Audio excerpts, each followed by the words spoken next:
Hi guys! It's me, your Ate Brands! Welcome sa channel ng babaeng madaming hanas pero walang pera! Ngayong araw nga ay lalabas kami ni Boss Genyo. Niyaya nga niya ako kumain sa labas. At syempre, sino ba naman ako para mag-inarte? Paglabas ko nga sobrang ganda ng langit. As in, parang painting talaga sa ganda. Sumakay na nga ako at paalis na kami. Medyo malayo nga yung kakainan namin sa Magsaysay pa. Kakain nga pala kami sa favorite naming kainan. Dahil mura na, mabubusog ka pa talaga. Wow! Taga-Olonga po nga pala kami guys. At dito pala kami nakatira sa Gordon Heights. Share ko lang! Habang nasa biyahe kami, kwentuhan lang kami ng kwentuhan para hindi naman siya maboard habang nagde-drive.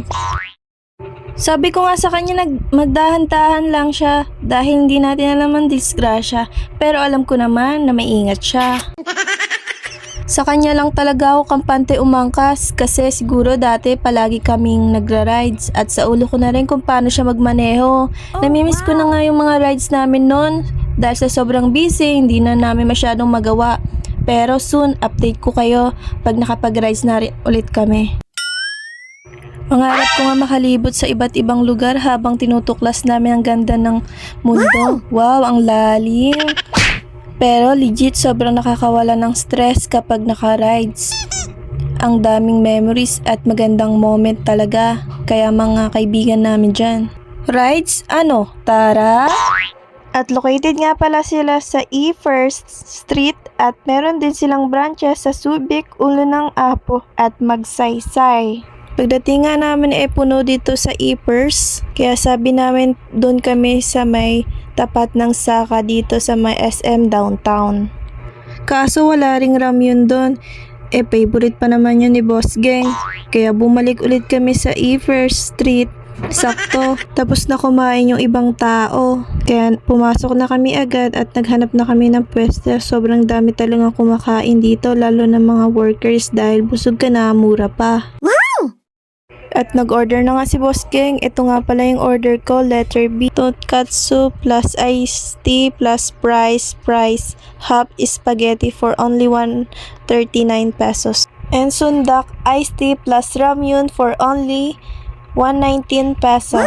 O, di ba guys? Tipid pero sobrang busog talaga. Ang dami pa nilang pagpipilian kaya itry nyo na din. Ilang minutes lang dumating na yung order namin except sa ramyun kasi niluluto pa pero mabilis lang naman. Sobrang sarap talaga lalo na pag libreng walang sumbat. Pagdating nga ng ramyun, sabi ko nga kay Boss Gang, higupin niya na agad. Guys, solid talaga, lalo na pag pagod ka. Tinry ko na din, grabe ang anghang pero sobrang sarap. A few moments later. Pagkatapos namin kumain, nag-aya na rin ako lumabas at umalis at pumunta sa McDo para bumili ng McFlurry. Wala talagang kabusugan. Ang saya-saya talaga ng babaeng ito, lalo na pag ice cream ang usapan. Bago nga kami umuwi, napadaan pa kami sa City Square sa Mingo Lab at nakita namin yung dati kong katrabaho. Oo guys, nag-work ako dyan dati. Huwag na kayong magkwento. Nag-aya itong babaeng to ng shot kaya bumaba muna kami para bumili ng shake. So hanggang dito na lang guys. See you next vlog. It's me, your Ate Brands.